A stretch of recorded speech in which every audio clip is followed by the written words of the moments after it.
Digital marketing करने के लिए, जैसे अब वॉर में जा रहे हैं तो वॉर में जाने के लिए हथियार तो चाहिए होंगे ना, है कि नहीं?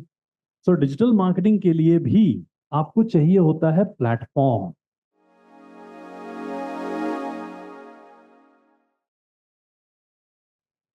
जैसे या तो कोई यूट्यूब के थ्रू मार्केटिंग करेगा, या तो कोई इंस्टाग्राम के थ्रू, फेसबुक के थ्रू, ये सब प्लेटफॉर्म्स हैं। तो जैसे वॉर में हथियार है हमारे पास, वैसे ही डिजिटल मार्केटिंग में प्लेटफॉर्म्स है हमारे पास। प्लेटफॉर्म्स कई सारे हैं। व्हाट्सएप के थ्रू भी आप अच्छी मार्केटिंग कर सकते हैं, एसएमएस के थ्रू भी आप अच्छी मार्केटिंग कर सकते हैं। लेकिन हमारा AK-47 है वेबसाइट। ये सबसे पावरफुल हथियार है आपके पास डिजिटल प्लेटफॉर्म्स, आपकी वेबसाइट। ठीक है।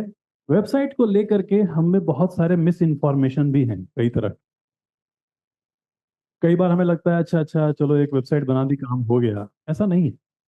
कई सारे बिजनेस ओनर से मैं मिलता हूँ, उनको पूछता हूँ तो बोलते हैं हाँ जी हमारी तो डिजिटल मार्केटिंग बहुत अच्छी है, हमारा तो वेबसाइट भी है, हमारा ईमेल आईडी भी है, सब बढ़िया है। तो वेबसाइट का होना डिजिटल मार्केटिंग नहीं है। वेबसाइट होना तो आपके लेवल 0 है, ये तो होना ही चाहिए। ये तो आपका काम है, ये तो होना ही चाहिए, ये प्रेजेंस है आपका। क्या मैं इंस्टाग्राम अकाउंट ओपन कर दिया तो मेरा बहुत बहुत बढ़िया इंस्टाग्राम चल रहा है? ऐसा तो है नहीं।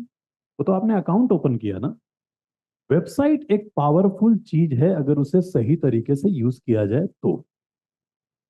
अब AK-47 है आपके पास, गोली डाल ही नहीं रहे हैं, सिर्फ हथौड़े की तरह काम कर रहे हैं उसका, तो उससे अच्छा हथौड़ा खरीद लेते हैं।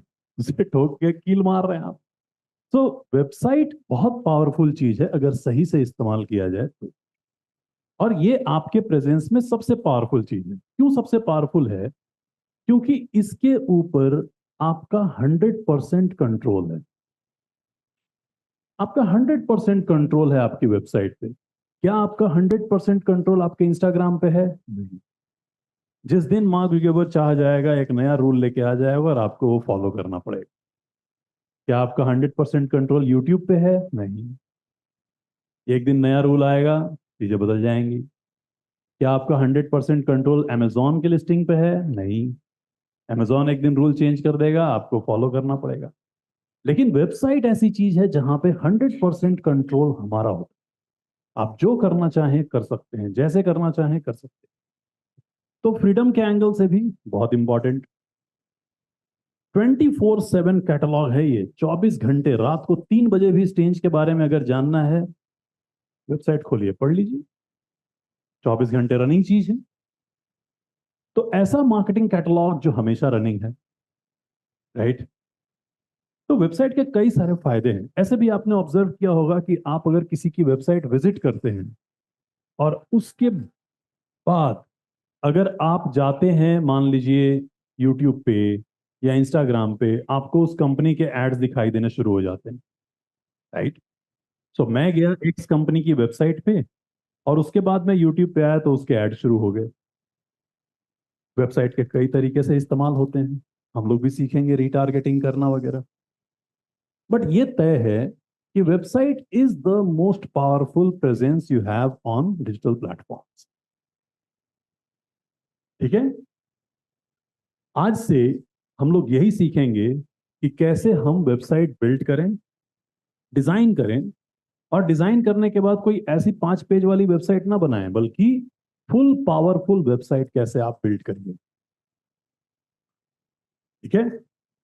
वेबसाइट बिल्ड करने का काम कोई आज से नहीं चल रहा। मतलब 1960 70 से वेबसाइट का काम चालू है, आज का कोई काम नहीं है। 1985 में 1985 में पहली वेबसाइट लाइव हुई डोमेन के साथ, है ना। पहली वेबसाइट बन के इंटरनेट पे दिखने लगी पब्लिकली। पब्लिकली। उससे पहले ऐसा नहीं है कि 1985 से पहले नहीं था, पहले भी था। लेकिन बहुत ज्यादा यूज जो है उसका मिलिट्री, एजुकेशन, ऐसे गवर्नमेंट के बैकएंड वाले प्रोग्राम्स के लिए होता था, जो आम पब्लिक के लिए नहीं था। आम पब्लिक के लिए शुरू हुआ 1985 में। एंड दुनिया की पहली वेबसाइट बनी, उसका नाम था symbolics.com। symbolics.com। किसी भी वेबसाइट को लाइव करने के लिए दो चीजों की जरूरत होती है, एक डोमेन और एक सर्वर। दो चीजों की आपको जरूरत पड़ेगी, डोमेन एंड सर्वर। डोमेन का मतलब जैसे symbolics.com ये एक डोमेन है, google.com डोमेन है, yahoo.com डोमेन, stinge.com डोमेन है। डोमेन का मतलब एक नाम, जैसे मेरा नाम संजीव है वैसे ही हमारी वेबसाइट का नाम stinge.com है ना। सो डोमेन नेम, पहला फर्स्ट डोमेन नेम symbolics.com था जो कि 1985 में आया। उसके बाद 86 87 में फिर बाकी बने, apple.com भी आया उस समय से ही, ठीक है, microsoft.com भी आया, ibm.com भी आया। ये सब 1986 87 के प्रोडक्ट हैं, but symbolics.com was the first one. Dot com का मतलब होता है कमर्शियल, कमर्शियल वर्ड से लिया गया है, ठीक है, कमर्शियल। सो डॉट कॉम का मतलब कमर्शियल। सो पहला कमर्शियल डोमेन symbolics.com था। बाद में चल के डॉट कॉम की बजाय और भी ऑप्शंस आ गए। अब आप डॉट ओ आर जी ले सकते हो, डॉट नेट ले सकते हो, आगे चल के डॉट आई एन भी आ गया, है ना। इनको कहते हैं टीएलडीज, इनको कहते हैं TLD, top level domain. Dot com, dot net, dot O R G, dot I N, dot UK, आगे चल के बहुत सारे हो गए, डॉट शॉप, आज के टाइम पे डॉट भारत भी है, बहुत सारे हैं। इनको कहेंगे टीएलडी, टॉप लेवल डोमेन। तो आपके पास पहला क्वेश्चन दिमाग में ये आता है कि मुझे बाई करते समय कौन सा टीएलडी बाई करना चाहिए, ठीक है ना। अभी स्टेंज के लिए हमने stinge.com लिया, लेकिन बहुत सारे लोग डॉट इन भी रखते हैं, बहुत सारे लोग अलग अलग टीएलडीज रखते हैं। तो सिंबॉलिक्स जब स्टार्ट हुआ था, it started with dot com because that was the only choice at that time. बाद में फिर कई सारे टीएलडीज मार्केट में आ गए। डोमेन जब भी आप लेते हैं तो डोमेन को बाई करने के लिए आपको हर साल एक रेंट देना पड़ता है। कभी आप परमानेंटली बाई नहीं कर रहे। स्टेज परमानेंटली मेरे पास नहीं है ना। इट्स मोर लाइक कि मैं एक कॉन्ट्रैक्ट में हूं उसके साथ और मैं हर साल उसका कॉन्ट्रैक्ट रिन्यू कर रहा हूं। तो google.com भी जिसने बाई किया वो ईयरली रिन्यू करते हैं उसे। तो डॉट कॉम का रिन्यूअल फी लगभग 1100 रुपए है पर ईयर, पर ईयर, ठीक है। डॉट इन जो है सस्ता है, लगभग 600 रुपए में जाएगा। डॉट ए आई जो है वो महंगा है, लगभग 4000 रुपए में जाएगा। तो हर टीएलडी की प्राइस अलग अलग है, ओके, हर टीएलडी की प्राइस अलग है। कुछ फ्री टीएलडी भी, मतलब फ्री में लिए जा सकते हैं, है ना। उनके साथ कुछ रेस्ट्रिक्शंस होते हैं, लेकिन आप फ्री में भी ले सकते हो डोमेन। जैसे डॉट टीके, डॉट टीके जो है ये एक फ्री डोमेन है जो कि फ्री में लिया जा सकता है, रखा जा सकता है। और इसमें ये कहानी है कि आप एक महीने के लिए भी ले सकते हो, ऐसा भी है। तो हर टीएलडी का अपना प्राइस है, ठीक है। अगर मैं आज चाहूं कि दुनिया में मैं एक नया टीएलडी लेके आऊं, मान लीजिए मैं चाहता हूं कि मैं डॉट संजीव बेचूं आज से, लोग जो हैं वो डॉट संजीव बोल के अपनी वेबसाइट बनाएं। ये मैं कर सकता हूं, लेकिन इसके लिए मुझे चाहिए होगा $5 मिलियन, ठीक है। ये $5 मिलियन मुझे पे करना पड़ेगा आईकैन को। आईकैन एक ऑर्गेनाइजेशन है जिसका काम है ये सब मेंटेन करना। तो आईकैन को मैं $5 मिलियन पे करूंगा, वो दुनिया में रिलीज करेगा dot Sanjeev, now anybody can buy, ठीक है। फिर वो मुझसे पूछेगा कि तुम कितने में बेचना चाहते हो हर हर बंदे को।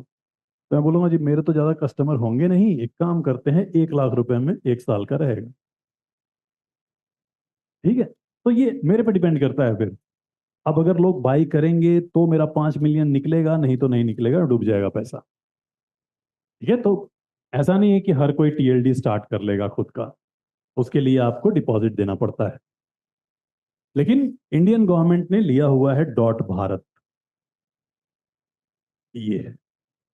और जब भी आप डॉट IN खरीदते हैं, आपको पता होना चाहिए, जब भी आप डॉट IN खरीदते हैं तो आपके पैसे का एक हिस्सा, टैक्स छोड़ के एक हिस्सा इंडियन गवर्नमेंट को जाता है। लेकिन जब आप डॉट कॉम खरीदते हैं तो वही हिस्सा यूएस गवर्नमेंट को जाता है। ठीक है, और अगर आप गलती से डॉट PK खरीद लीजिएगा तो पाकिस्तान गवर्नमेंट को चला जाएगा। तो songs.pk एक बहुत पॉपुलर वेबसाइट थी जिससे लोग पायरेटेड सॉन्ग डाउनलोड करते थे, अब तो जरूरत नहीं पड़ती। लेकिन songs.pk का मतलब वो TLD पाकिस्तान गवर्नमेंट के लिए है। हर कंट्री को 1998 में TLDs रिलीज किए गए। इंडिया को .in मिला, पाकिस्तान को .pk मिला, यूके को .co.uk मिला, ऐसे अलग अलग कंट्रीज को TLD मिले हुए। ठीक है, तो ICANN ने हर कंट्री को अपना एक TLD दिया। क्यों दिया? क्योंकि प्रॉब्लम यह है ना कि मान लीजिए मैंने Stinge.com खरीद लिया, ठीक है, Stinge.com मेरे पास है। अब आप चाहिएगा कि आप Stinge.com ले लें तो नहीं मिलेगा आपको, because it is not available. आज अगर मैं चाहूं कि मैं Jio.com खरीद लूं तो नहीं मिलेगा मुझे, क्योंकि वो मुकेश अंबानी के पास है, राइट। तो एक डोमेन का एक टाइम पे एक ही ओनर हो सकता है।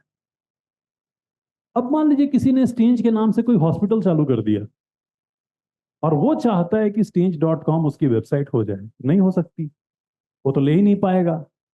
तो उसके पास चॉइस है कि वो Stinge.in खरीद ले, वो Stinge.org खरीद ले, Stinge.net खरीद ले, है ना। तो ये वो कर सकता है, दूसरे TLDs वो बाई कर सकता है। लेकिन अब .com तो मैंने ले लिया, तो मैं वो तो एक टाइम पे नहीं ले सकता। तो डोमेन के साथ ऐसा है कि TLD रिलीज इसीलिए करना पड़ा क्योंकि धीरे धीरे सारे .com खत्म हो रहे थे। अब जैसे sanjeevmishra.com मेरे पास है, दुनिया में तो और भी लोग होंगे ना जिनका नाम संजीव मिश्रा होगा, उनको भी अपनी वेबसाइट बनानी होगी, वो क्या करेंगे? तो कोई sanjeevmishra.in खरीदेगा, कोई .shop खरीदेगा, कोई .online खरीदेगा, अलग अलग TLDs में लोग सेटल करेंगे। इसी के लिए दुनिया में अलग अलग TLDs हैं। बहुत सारे लोगों को ऐसा लगता है कि .in सिर्फ इंडिया में ही ओपन होगा, बाहर तो ओपन ही नहीं होगा। ऐसा बिल्कुल नहीं। आप कोई भी TLD खरीदिए, दुनिया में सारी वेबसाइट्स ओपन होंगी, पूरी दुनिया में। Your domain name is just a name. जैसे मैंने बताया मेरा नाम संजीव है, वैसे ही वेबसाइट का नाम एक इजी टू रिमेंबर नेम है, वही आपका डोमेन। ठीक है।